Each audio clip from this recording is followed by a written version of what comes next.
Hello student, good morning. मैं doctor Shyam सूर Patel, assistant professor in ITM university Gwalior.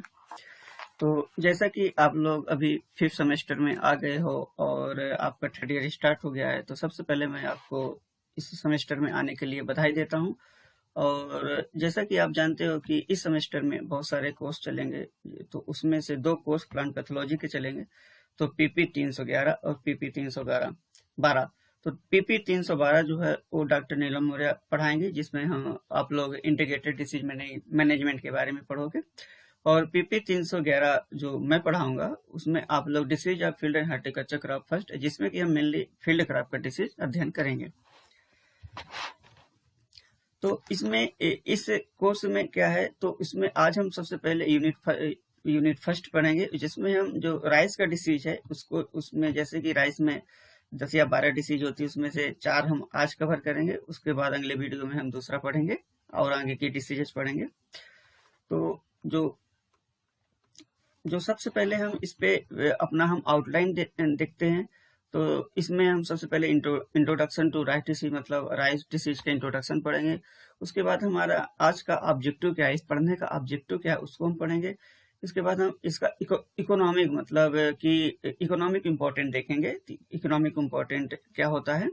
इसके बाद जो जिस डिसीज को हम आज पढ़ाएंगे उसमें जैसे कि ब्लास्ट है, ब्राउन स्पॉट, सीट रॉट और स्टेम रॉट, हम इसका जो यूनिट फर्स्ट का जो फर्स्ट पार्ट है उसको हम पढ़ेंगे।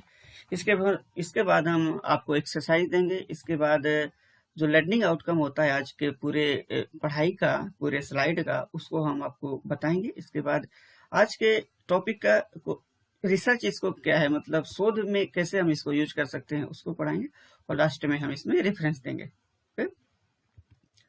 तो सबसे पहले इंट्रोडक्शन टू राइस डिसीज, मतलब राइस डिसीज का प्रस्तावना या इंट्रोडक्शन।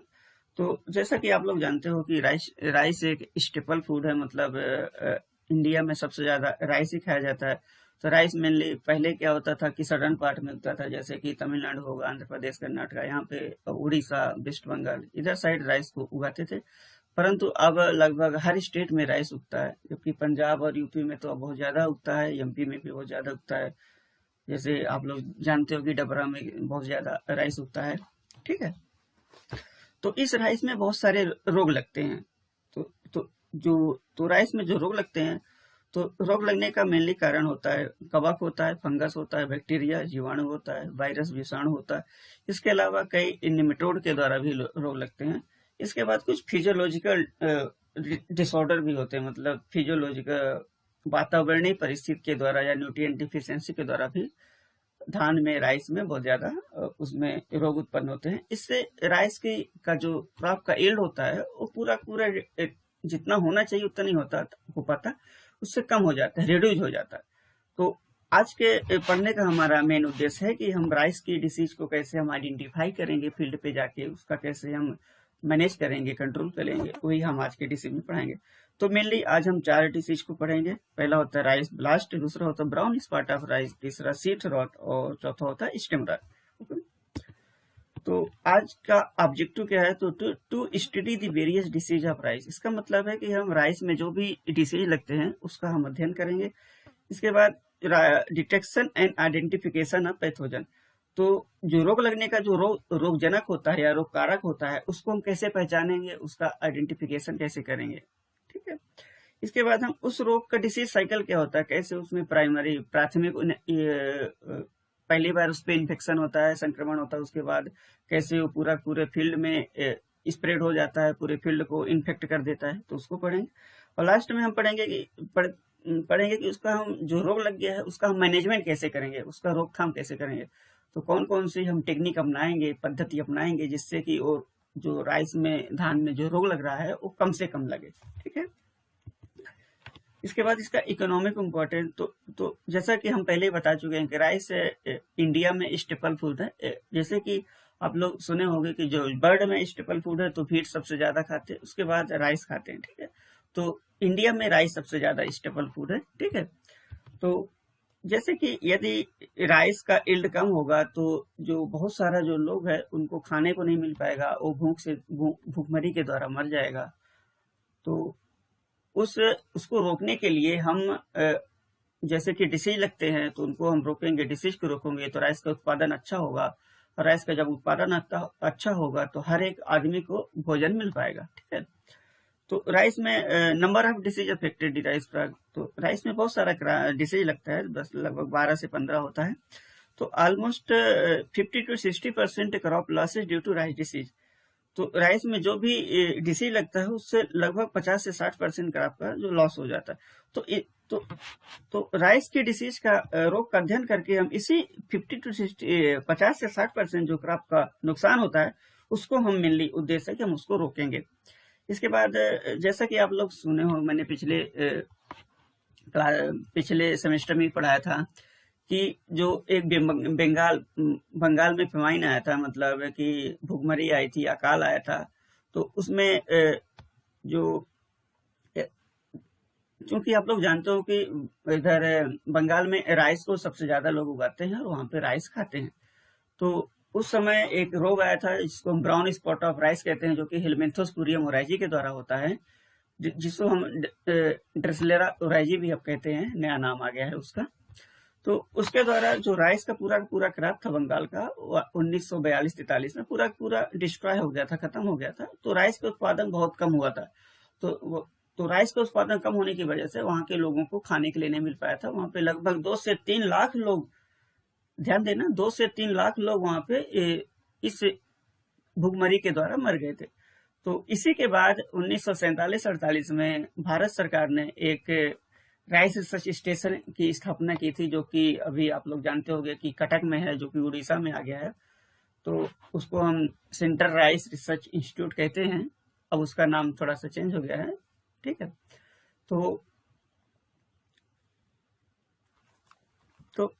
तो इतना इम्पोर्टेंट है राइस डिसीज का। ठीक है, तो इसके बाद हम पहला जो डिसीज है राइस ब्लास्ट, तो राइस ब्लास्ट के बारे में हम सबसे पहले जानेंगे। तो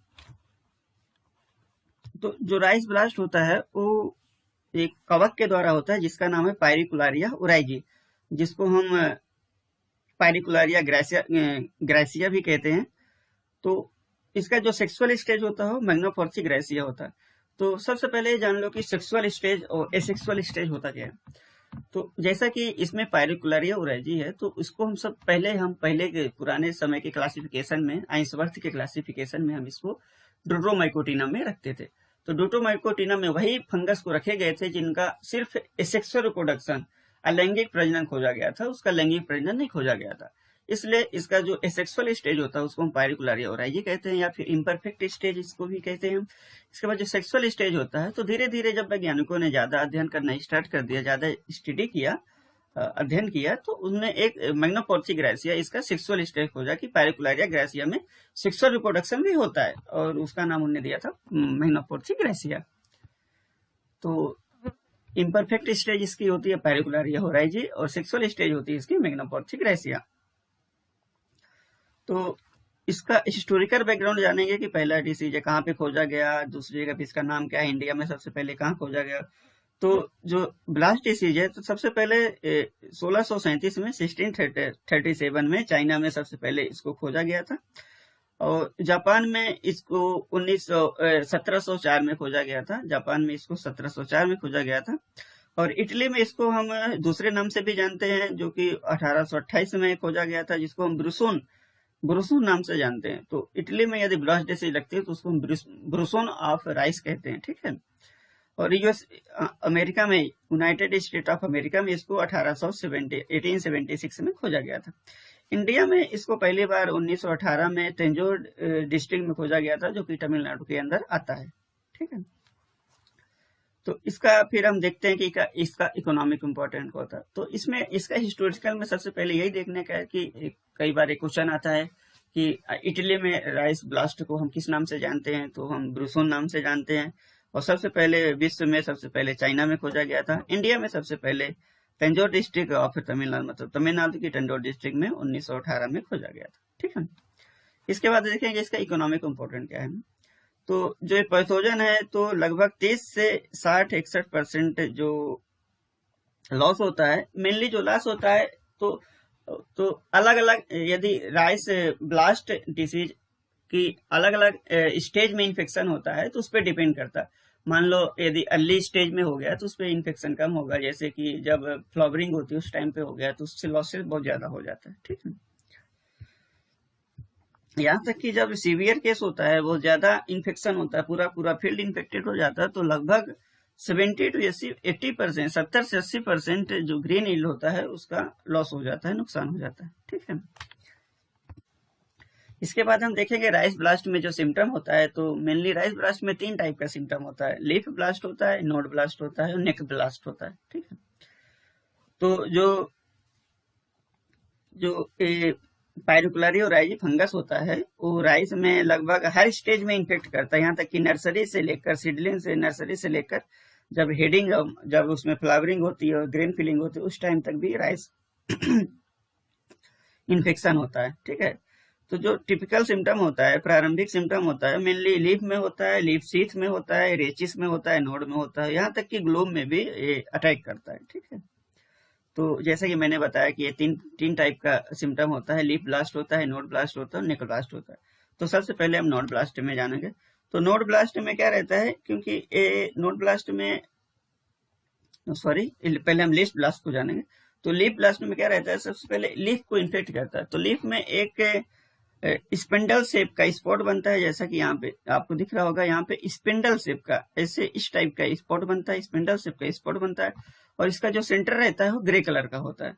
तो स्पिंडल शेप का ग्रे का स्पॉट बनता है, और जिसका जो सेंटर होता है वो ग्रे कलर का होता है, और जिसका मार्जिन होता है वो ब्राउन कलर की मार्जिन होती है, ठीक है। तो लीफ में जो लेसन बनता है वो वाटर सॉफ्ट के जैसा रहता है, और धीरे धीरे बड़ा हो जाता है और स्पिंडल शेप का बन जाता है। उसका सेंटर होता है वो ग्रे कलर का होता है, उसका मार्जिन होता है वो ब्राउन कलर का होता है। जब इस टाइप का सिम्टम होता है उसको हम लीफ ब्लास्ट कहते हैं, ठीक है। और जब सीवियर इन्फेक्शन हो जाता है, यहाँ पे आपको ये वाला पत्ती, इस वाले पत्ती को यदि देखोगे, जब सीवियर इन्फेक्शन हो जाता है तो जो लीफ होती हैं वो जैसा ऐसा दिखती हैं जैसे कि वो जल गई हो, उसमें बर्निंग टाइप के सिम्टम आ जाते हैं, पूरा पूरा जैसा ऐसा दिख रहा होगा कि ये जल गया है, ठीक है। तो इस पे बर्निंग टाइप के सिम्टम आ जाते हैं, ठीक है। तो इसको हम लीफ ब्लास्ट कहते हैं, ठीक। इसके बाद दूसरा आता है नोड ब्लास्ट। तो नोड ब्लास्ट में जो इन्फेक्शन होता है तो राइस के नोड में होता है। जो नोड और इंटर नोड आप लोग जानते होंगे, जैसे कि प्लांट का मॉर्फोलॉजी पढ़ा होगा, तो उसमें नोड क्या होता है, इंटर नोड क्या होता है। तो हर प्लांट में नोड और इंटर नोड होता है, ठीक है। तो जो राइस का प्लांट होता है तो उसमें जो नोड होते हैं तो उसमें ब्लास्ट का इन्फेक्शन होता है, पायरोक्लारिया का इन्फेक्शन होता है। तो जब नोड में इन्फेक्शन होता है उसको हम नोड ब्लास्ट कहते हैं। तो उसमें इरेगुलर ब्लैक कलर का सेंटर बन जाता है, जैसा कि आपको यहाँ पे दिख रहा होगा, इरेगुलर ब्लैक कलर का सेंटर बन जाता है। और इसके बाद जो ब्लैक कलर होता है थोड़ा वो ज्यादा डार्क हो जाता है, वहां से डिस्ट्रॉय होने, मतलब वो उसको सड़ने लगता है, गलाने लगता है, और नोड वहां से ब्रेक हो जाता है। और उसके बाद पूरा का पूरा, जब नोड के ऊपर का पूरा पूरा जो प्लांट होता है वो पूरा पूरा कोलैप्स हो जाता है, पूरा पूरा सूख जाता है, ठीक है। तो जब इस टाइप का सिम्टम होता है तो उसको हम नोड ब्लास्ट कहते हैं, ठीक है। इसके बाद एक सिम्टम आता है नेक ब्लास्ट। तो नेक ब्लास्ट में मेनली जो ब्लास्ट का इन्फेक्शन होता है at the time of flowering या पेनिकल स्टेज में होता है, ठीक है। तो जब फ्लावर का इमरजेंस होता है, जब फ्लावर लगना स्टार्ट हो जाता है, उस टाइम पे जब फंगस का अटैक होता है, पाइलोक्लारिया नाम की फंगस का अटैक होता है, तो उसका जो पेडंकल होता है वो उस पे लेसन उत्पन्न करने होते लगते हैं, वो ब्राउनिश ब्लैक कलर का हो जाता है।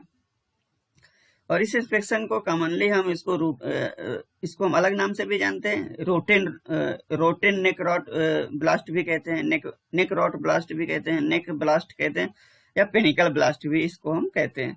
तो जब अर्ली नेक इन्फेक्शन होता है, जब शुरुआत में नेक में इन्फेक्शन होता है, तो उस समय ग्रेन फिलिंग नहीं होती, उस पर ग्रेन फिलिंग नहीं होता है, और जो पेनिकल होता है वो पूरा पूरा खड़ा रहता है, उस पर डेड हार्ट सिम्टम उत्पन्न होते हैं। तो dead heart symptom stem borer के द्वारा भी होते हैं, स्टेम बोरर जो कि एक कीट होता है, इंसेक्ट होता है, उसके द्वारा भी डेड हार्ट सिम्टम उत्पन्न होते हैं। तो उससे भी हमको कंफ्यूजन हो जाता है कि कौन सा नेक ब्लास्ट है, कौन सा डेड हार्ट का लक्षण है, सिम्टम है। जब लेट इन्फेक्शन है, जब लेट इन्फेक्शन होता है, फ्लावरिंग के बाद इन्फेक्शन होता है, तो उस पर ग्रेन फिलिंग कम होती है, ग्रेन फिलिंग को अफेक्ट करता है, और ग्रेन जो होते हैं वो ब्लैक ब्राउन स्पॉट के हो जाते हैं, उस पर जो ग्लूम में भी इन्फेक्शन होता है, ठीक है।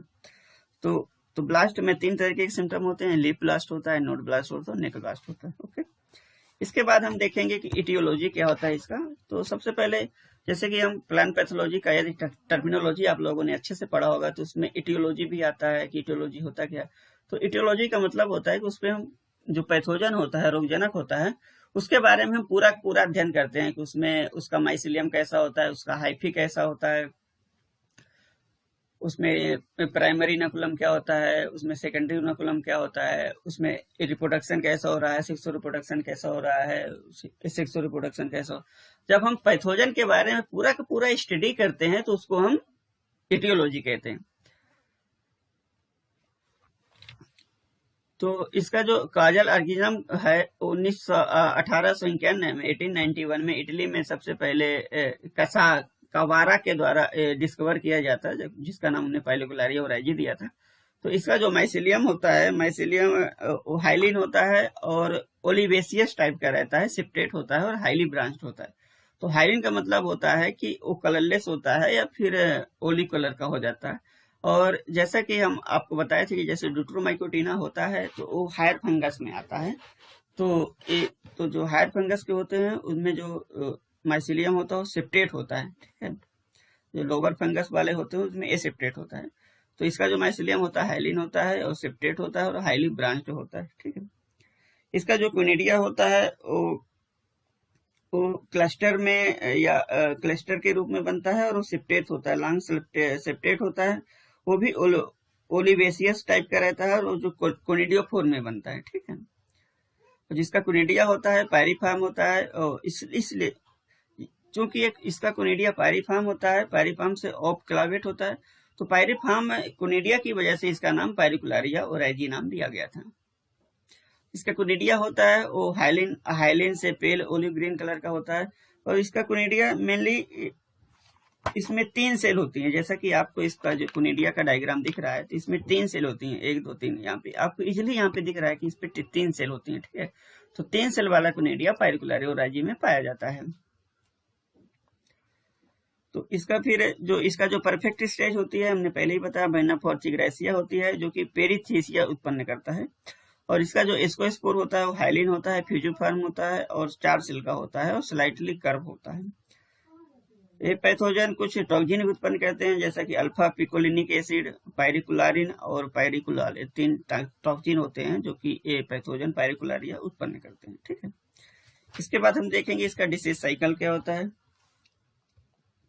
तो डिसीज साइकिल में हम मेनली कैसे मतलब डिसीज उत्पन्न होती है, कैसे वो डोरमेंट स्टेज में होती है और कैसे जब नया क्रॉप आता है तो कैसे इन्फेक्ट करती है, पूरा पूरा इन्फेक्शन हो जाता है, उसको हम पूरा पूरा अध्ययन करते हैं, उसको हम डिसीज साइकिल कहते हैं। तो इसका जो माइसिलियम और क्विनिडिया जो इन्फेक्टेड स्ट्रा और सीड में रहता है वो प्राइमरी इनोकुलम का कार्य करता है।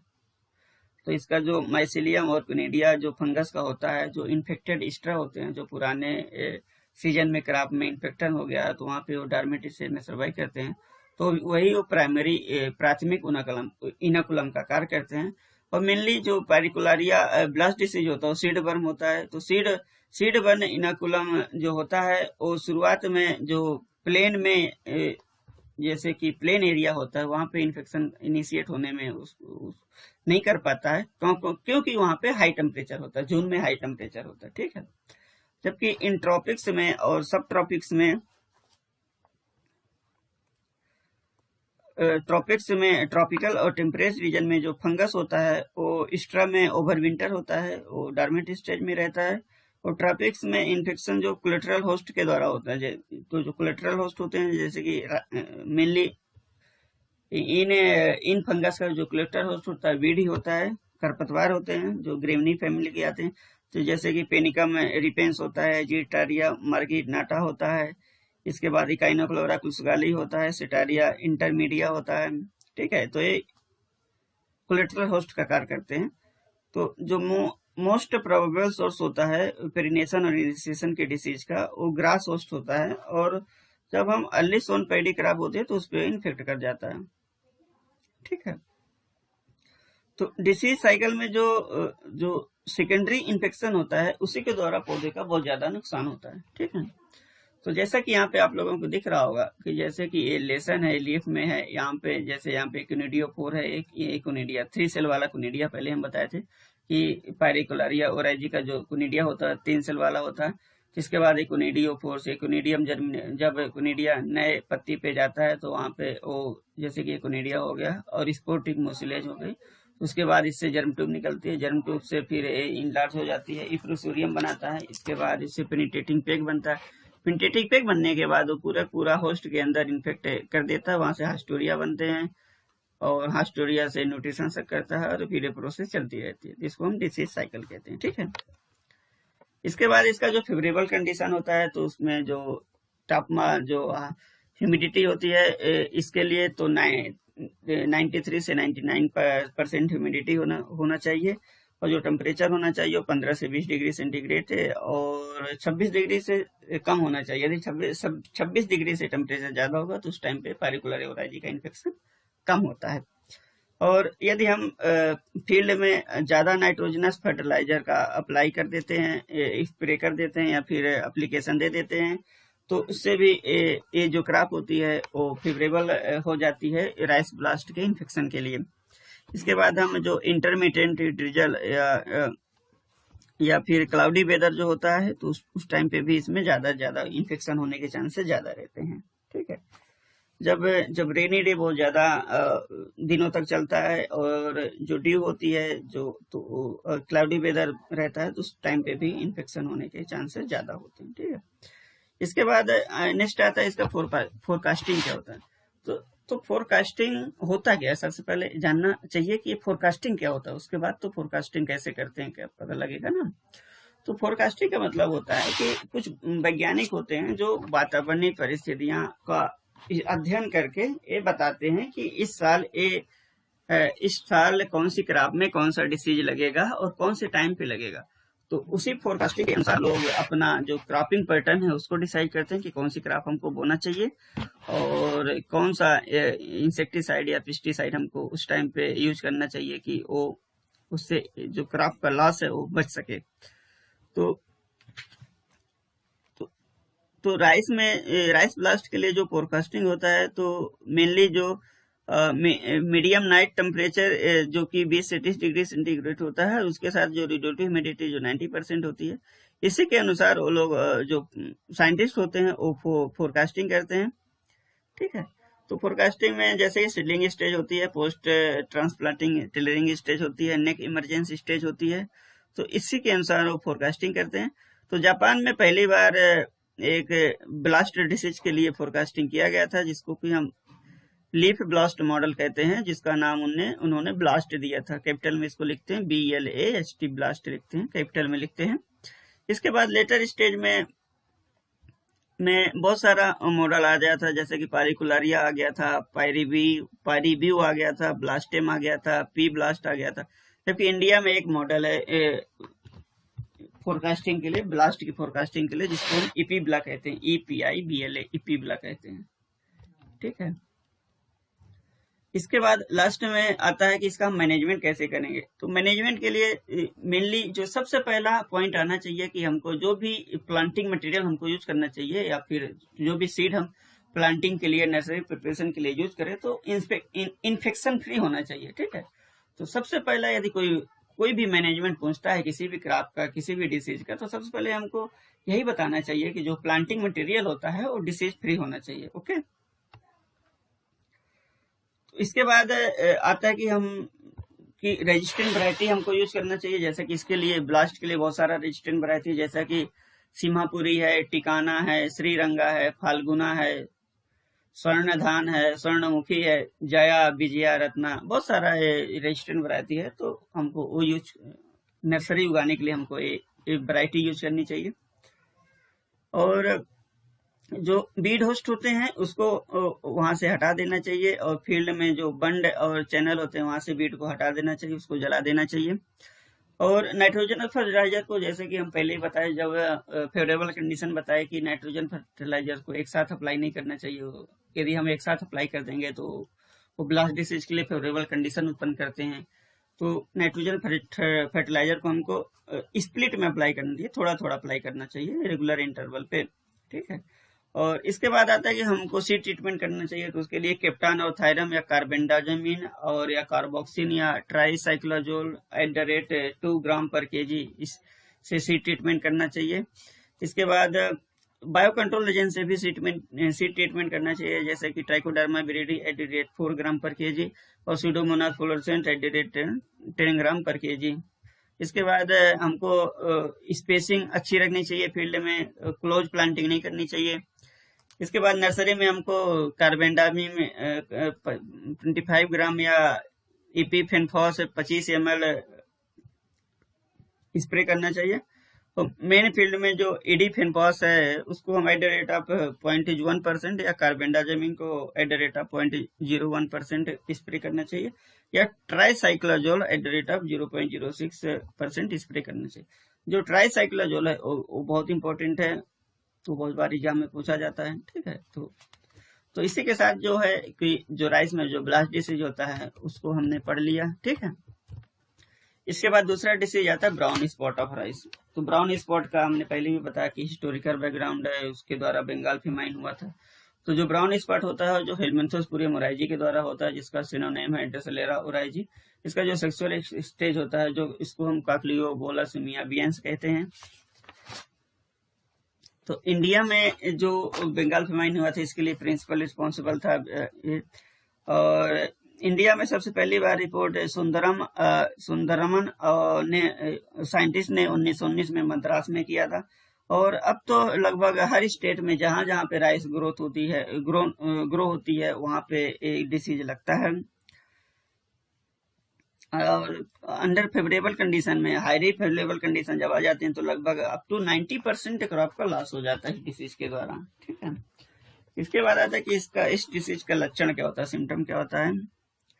तो जो ए डिसीज है ये फंगस के द्वारा होती है। तो फंगस अटैक जो क्रॉप में सीडलिंग स्टेज में नर्सरी से मिल्किंग स्टेज तक वो अटैक करता है। तो ये भी पूरे राइस के पूरे सीजन में कभी भी लग सकता है ये रोग। तो सिम्टम लक्षण जो सबसे पहले लीफ में जो अपीयर होता है तो वो स्पॉट के रूप में रहता है, लेसन के रूप में रहता है, घाव के रूप में रहता है। वो मेनली लीफ में या लीफ ब्लेड में, लीफ सीट में या ग्लूम में लगता है। इसमें से भी जो लीफ ब्लेड और ग्लूम होते हैं वहां पे सबसे ज्यादा इन्फेक्शन होता है।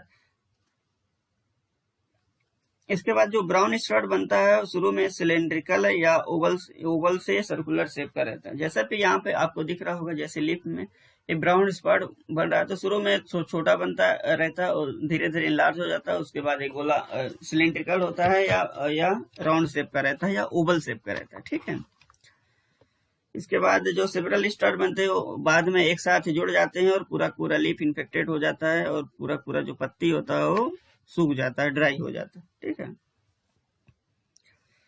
तो जो ये डार्क ब्राउन कलर का जो स्पॉट बनता है ये जो एक राइस में एक और रोग लगता है जो कि फिजियोलॉजिकल डिसऑर्डर के द्वारा होता है, जिसको कि हम एक्योचिड डिसीज कहते हैं।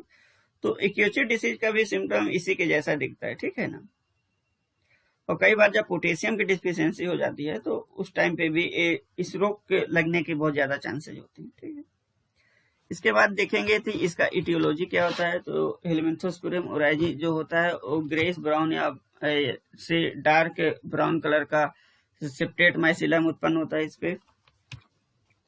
ठीक है, इसका जो कोनिडियोफोर होता है वो सिंगल या स्मॉल ग्रुप में रहता है, और या तो स्ट्रेट होता है या समटाइम जिनिकुलेट होता है या पेल टू ब्राउन कलर का होता है।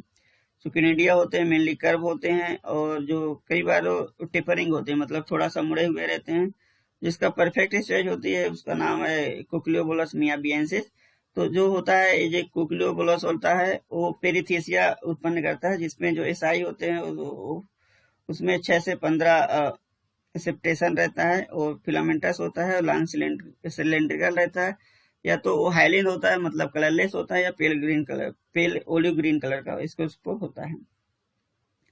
इसमें बहुत सारा फाइटोटॉक्सिन उत्पन्न होता है जिसको हम ऑफियोबोलिन ए, ऑफियोबोलिन बी, ऑफियोबोलिन आई कहते हैं। तो ऑफियोबोलिन जो ए होता है जो सबसे ज्यादा टॉक्सिक होता है, मोस्ट टॉक्सिक होता है। ठीक है, इसके बाद आता है कि इसका डिसीज साइकिल क्या होता है। तो इसके डिसीज साइकिल में जो फंगस जो रहता है वो ऑफ सीजन में ओवर विंटर, जो मेनली इन्फेक्टेड प्लांट होते हैं, प्लांट पार्ट होते हैं, उसी पे ओवर विंटर रहता है, मतलब डॉर्मेंट स्टेज में रहते हैं है। और ये सॉइल बर्न नहीं होता है। जो इन्फेक्टेड सीड होता है वो जो प्राइमरी सोर्स होता है इन्फेक्शन उत्पन्न करने का, ठीक है। इसके बाद जो डिसीज सीड होते हैं उसमें या तो एक्सटर्नली सीड बर्न होता है, और सीडलिंग ब्लाइट, सबसे पहले सीडलिंग ब्लाइट उत्पन्न होती है जो फर्स्ट फेज होती है डिसीज की। इसके बाद यंग सीडलिंग में इन्फेक्शन होता है। उसके बाद तो लगभग पूरे स्टेज में इन्फेक्शन होता रहता है। तो इसका जो कोलेटरल होस्ट होते हैं वो भी बीट होते हैं, जैसे कि डिजिटाइडिया, सिंगुनेलिस, लेर्जिया, हेक्जेंड्रा, इकाइनोक्लोरा और साइनोडोडेक्टिलान, जिसको हम धूप कहते हैं, वो भी प्राइमरी इनोकुलम का कार्य करते हैं या कोलेटरल होस्ट का कार्य करते हैं। तो इसका जो सिम्टम होता है पोटेशियम डिफिशियंसी के साथ साथ मिलकर बहुत ज्यादा इन्फेक्शन उत्पन्न करता है। तो यहाँ पे आपको दिख रहा होगा कि ये जो सीड है, जो सीड बर्न होता है, तो सीड में इन्फेक्शन होता है। तो सीड जब हम सोइंग करते हैं तो इससे भी सीडलिंग ब्लाइट उत्पन्न होती है। इसके बाद बहुत सारा इसका स्पोर बनता है जो दूसरे प्लांट को भी इन्फेक्ट करता है। उसके बाद ये साइकिल चलती रहती है, ठीक है। इसके बाद इसका जो फेवरेबल कंडीशन होता है, तो फेवरेबल कंडीशन में लगभग जब टेम्परेचर तापमान 25 से 30 डिग्री सेंटीग्रेड, इसको 300 से सी मत पढ़ना, इसको 25 to 30 डिग्री सेंटीग्रेड, डिग्री ऊपर रहता है तो ऊपर न होने की वजह से इधर चला गया है।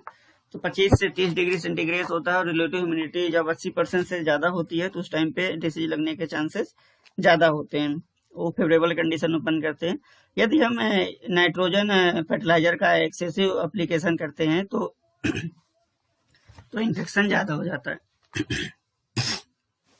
इसके बाद मैनेजमेंट कैसे करेंगे ब्राउनी स्पॉट ऑफ राइस का।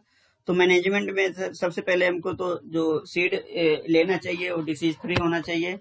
इसके बाद हमको फील्ड में सैनिटेशन करना चाहिए। जो उसका कोलेटरल होस्ट होता है और इन्फेक्टेड डेब्रिस फील्ड में पड़ा हुआ रहता है उसको हमको डिस्ट्रॉय कर देना चाहिए। इसके बाद क्रॉप रोटेशन हमको अपनाना चाहिए, और जो प्लांटिंग टाइम को हमको एडजस्ट करना चाहिए, और उसमें स्लो रिलीज नाइट्रोजन फर्टिलाइजर को अप्लाई करना चाहिए। वाटर मैनेजमेंट सही होना चाहिए, और सॉइल अमेंडमेंट का भी यूज करना चाहिए। इसके बाद सीड को थायरम या कैप्टान से 4 ग्राम पर केजी या मेनकोजेब से 0.3% सीड ट्रीटमेंट करना चाहिए। और हमको रेजिस्टेंट वैरायटी उत्पन्न करना चाहिए, जैसे कि बाला हो गया, जया, रत्ना, काकातिया, BAM10, IR20, ये रेजिस्टेंट वैरायटी हमको यूज करना चाहिए। इसके बाद हमको फील्ड में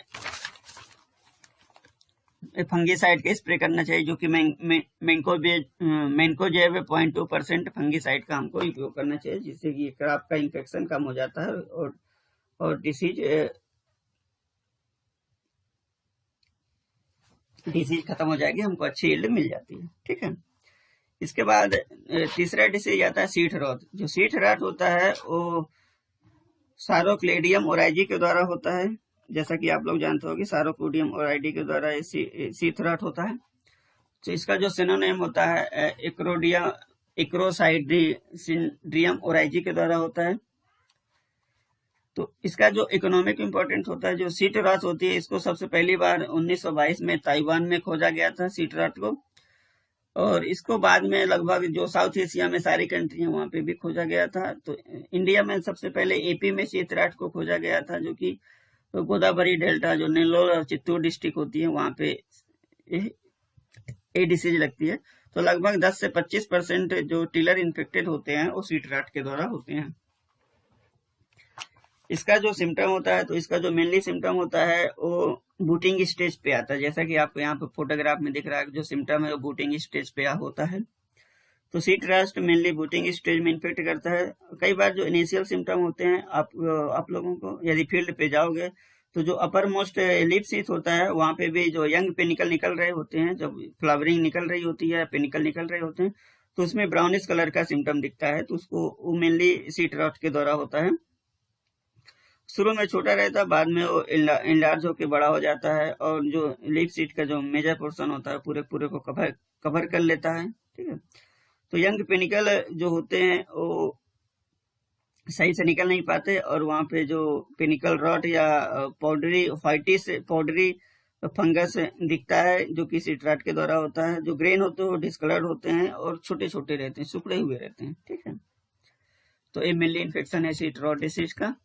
इसके बाद इसका हम पढ़ेंगे इटियोलॉजी क्या होता है। तो इटियोलॉजी में सबसे पहले हम देखते हैं कि ये फंगस होता है वो व्हाइटिस या स्पर्सली ब्रांच होता है। इसका माइसिलियम जो होता है सेप्टेट होता है, और इसका जो क्यूनिडियोफोर होता है वो थिकर, जो वेजिटेटिव फेज से ज्यादा मोटा होता है, थिकर होता है। जो क्यूनिडिया जो होता है हाइलिन होता है, स्मूथ होता है, और सिंगल सेल और सिलिंड्रिकल शेप का होता है। जैसा कि हम ब्लास्ट में देखे जी कि क्यूनिडिया जो होता है 3 सेल वाला होता है, जबकि ये सीड रॉट में जो क्यूनिडिया होता है वो सिंगल सेल वाला होता है और वो हाइलिन होता है, ठीक है। मतलब ये कलरलेस होता है और सिलिंड्रिकल शेप का रहता है।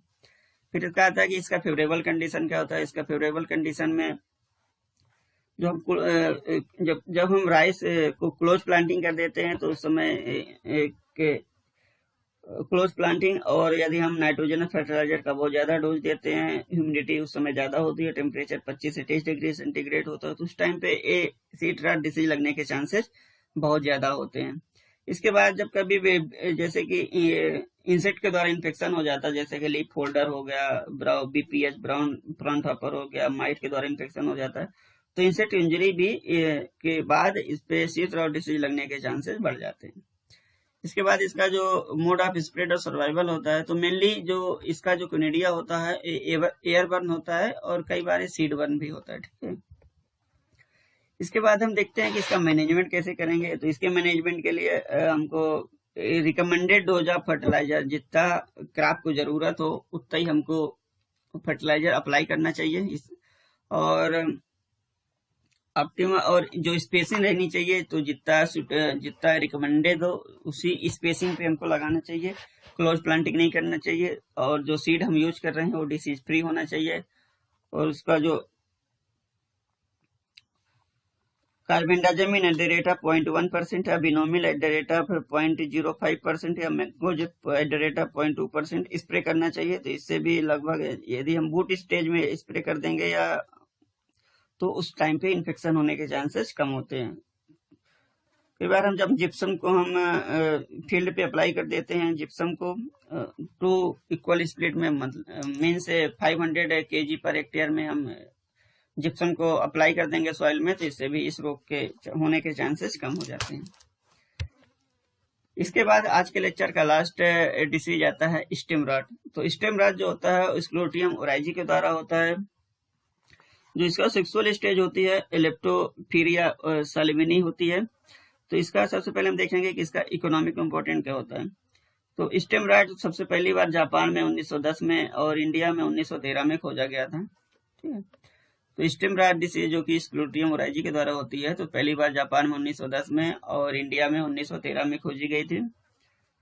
तो शुरुआती रिपोर्ट में जो इन्फेक्शन होता है मेनली स्टेम को इन्फेक्ट करता है, और इंडिया में लगभग 18 से जो 56% क्रॉप का जो लॉस होता है वो स्टेम रॉट के द्वारा भी हो जाता है। और international rice research institute eri एक संस्था है जो राइस का स्टडी करती है, राइस में जितना भी प्रॉब्लम्स रहता है, राइस की वैरायटीज निकलती है। तो उन्हें पहली बार बोला था कि स्टेम रॉट फंगस जो होता है वो कई बार बुंड पैरासाइट भी हम इसको कह सकते हैं। इसके बाद जो इसका सिम्टम आता है, तो सिम्टम आपको यहाँ पे फोटोग्राफ में आपको बड़ी आसानी से सिम्टम समझ में आ जाएगा। तो स्मॉल ब्लैक लेसन, जो स्टेम में स्मॉल छोटे छोटे ब्लैक शुरू में घाव बनते हैं, लेसन बनते हैं, बाद में वो पूरा पूरा लीफ सीट में भी पूरा पूरा हो जाता है, बड़ा होकर पूरा पूरा लीफ सीट को कवर कर लेता है। जो इन्फेक्टेड टिश्यू होते हैं, जो राट होते हैं अबंडेंट, और उस पे स्क्लेरोटिया बहुत ज्यादा दिखते हैं। जैसे यहाँ पे आप लोग देखोगे टिश्यू में स्क्लेरोटिया जो ब्लैक कलर के छोटे छोटे, यहाँ पे ब्लैक कलर आपको दिख रहा होगा, तो यहाँ पे जो ये स्क्लेरोटिया है, ठीक है। इसके बाद ये रोग लगने के बाद जब स्टेम बहुत ज्यादा इन्फेक्टेड हो जाता है तो कोलैप्स हो जाता है, पूरा पूरा प्लांट ड्राई हो जाता है, ठीक है। कई बार जब इसके स्क्लेरोटिया को हम स्टेबल जब हार्वेस्टिंग के जब राइस का जो स्टेम होता है, पैरा होता है जो पड़ा हुआ रहता है, तो उस पर भी हम ब्लैक कलर का स्क्लेरोटिया हम आसानी से देख सकते हैं, ठीक है। इसके बाद इसका इटियोलॉजी में आता है, तो इटियोलॉजी में जो फंगस होता है, जो व्हाइट मतलब सफेद से ग्रे से हाइफी उत्पन्न करते हैं, और जो हाइफी जो होते हैं स्मूथ होते हैं, स्पेरिकल ब्लैक कलर के या साइनी स्क्लोटिया उत्पन्न करते हैं। और इसको हम जो इसके स्क्लोटिया होते हैं उसको हम बड़ी आसानी से नेकेड आई से भी देख सकते हैं। उसके स्क्लोटिया को देखने के लिए हमको माइक्रोस्कोप की जरूरत नहीं पड़ती, उसको हम आसानी से ही ब्लैक कलर का स्पॉट देख सकते हैं। ठीक है। इसके बाद जो इसका डिसीज साइकिल होता है, तो डिसीज साइकिल में जो ब्लैक कलर का जो स्क्लोटिया होता है, जब फेवरेबल कंडीशन आती है तो इस जो स्क्लोटिया होता है वो जर्मिनेट हो जाता है। जर्मिनेट होने के बाद वो पौधे को इन्फेक्ट करता है, और इसके बाद स्क्लोटिया जो होता है इन्फेक्टेड ग्रीन प्लांट मटेरियल में इन्फेक्टेड हो जाता है, उस पर जर्मिनेशन होता है। स्क्लोटिया प्लांट मटेरियल में भी रहता है और स्क्लोटिया के रूप में ओवर विंटर रहता है। ठीक है।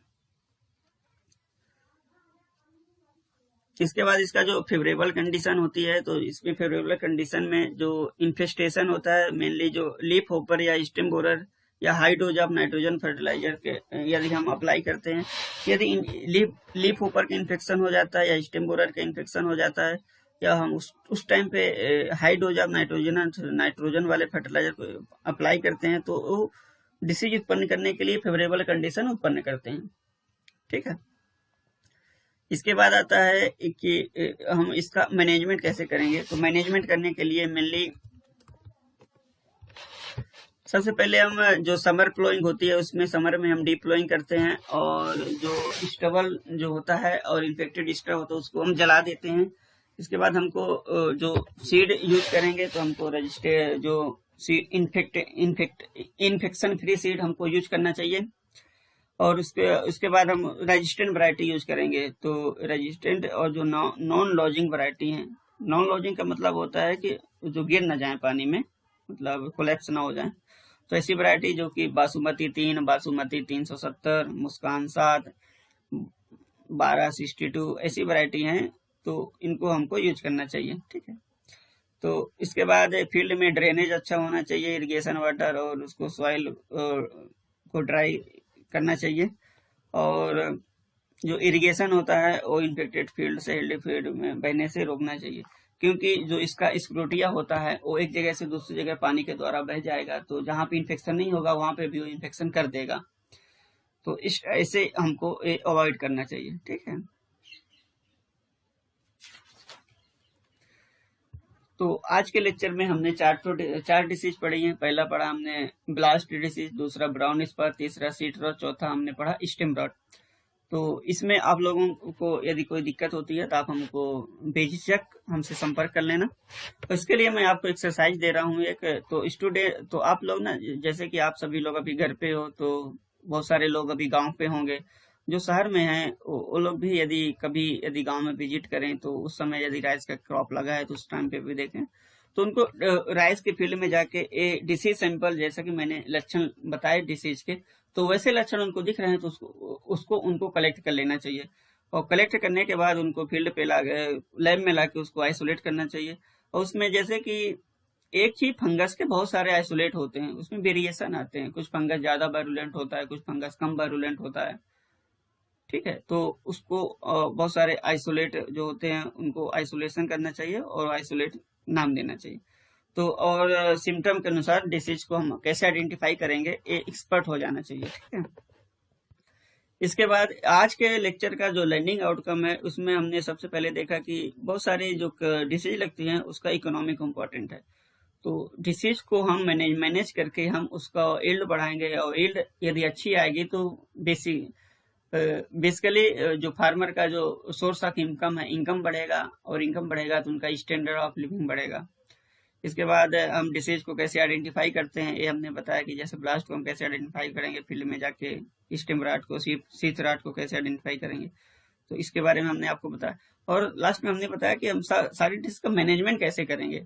तो हर डिसीज का लगभग एक ही टाइप का एक निश्चित पैटर्न होता है मैनेज करने का, उसमें थोड़ा सा वेरिएशन आता है हर disease to disease, crop to crop, but एक बेसिक पैटर्न होता है। तो उसको आप यदि एक बार समझ लोगे तो वैसे हर क्राफ्ट में लगभग वो ऑलमोस्ट 70-80% मैनेजमेंट लगभग एक रहता है, क्योंकि समर प्लोइंग करेंगे, इन्फेक्टेड फ्री सीड यूज होना चाहिए, रेजिस्टेंट वैरायटी यूज करना चाहिए, सीड ट्रीटमेंट देना चाहिए। तो सीड ट्रीटमेंट जो फंगिसाइड है तो जैसे फंगस के द्वारा डिसीज हो रही तो लगभग एक ही, जैसे थायरम क्रिप्टॉन या कार्बेंडा जमीन हो गया तो उससे हम ट्रीटमेंट करते हैं। इसके बाद सिस्टमिक या कंटेक्ट फंजीसाइड का स्प्रे करना चाहिए मैनेजमेंट करने के लिए, ठीक है। तो इसके तो आज के टॉपिक का जो रिसर्च स्कोप है, तो सबसे पहले हमको, जैसे कि हम बहुत सारा इंसेक्ट फंजीसाइड यूज कर रहे हैं तो इको फ्रेंडली नहीं है, तो हमको इको फ्रेंडली मैनेजमेंट प्रैक्टिस खोजना है इन डिसीज को रोकने के लिए, ठीक है। इसके बाद हम बेधिया जो पैथोजन होते हैं उसमें बहुत सारे आइसोलेट होते हैं, तो उसको स्टडी करना है, आप लोग करिएगा रिसर्च, इसका रिसर्च स्कोप है, ठीक है। इसके बाद हमको जो जैसे कि फंगस होते हैं बहुत सारा, जो बोटेनिकल एक्सट्रैक्ट होता है, जैसे कि नीम हो गया, धतूरा हो गया, मेरीगोल्ड हो गया, तो इसका जो एक्सट्रैक्ट निकलता है ये भी फंगस को रोकता है, तो हम फंगस की ग्रोथ को रोकता है, तो हमको ये स्टडी करना चाहिए, ठीक है। इसके बाद ये लास्ट में रेफरेंस दिया है कि हमने जैसे ICRE कोर्स का एक जो है वहां से हमने लिया। उसके बाद रंगास्वामी का जी का एक किताब है disease of crop plant in India, उससे, और एक RS सिंह का किताब है प्लांट डिसीज, तो हमने उससे एक पूरा मैटर लिया है, बनाया है। तो आप लोगों को यदि कोई भी दिक्कत आती है तो इस चीज से रिलेटेड, तो आप हमको बेझिझक हमको फोन कर सकते हैं, या हमको ईमेल ID पे ईमेल भी ड्रॉप कर सकते हैं, ठीक। तो आज का लेक्चर हम यहीं पे खत्म करते हैं। इसके बाद एक दूसरा इसी का लेक्चर 1 का पार्ट 2 हम बनाएंगे, जिसपे कि हम दूसरी डिसीज के बारे में अध्ययन करेंगे, ठीक है। तो इसी के साथ हम आज का लेक्चर यहीं पे समाप्त करते हैं। धन्यवाद आप लोगों को सुनने के लिए, ठीक है। तो थैंक यू वेरी मच।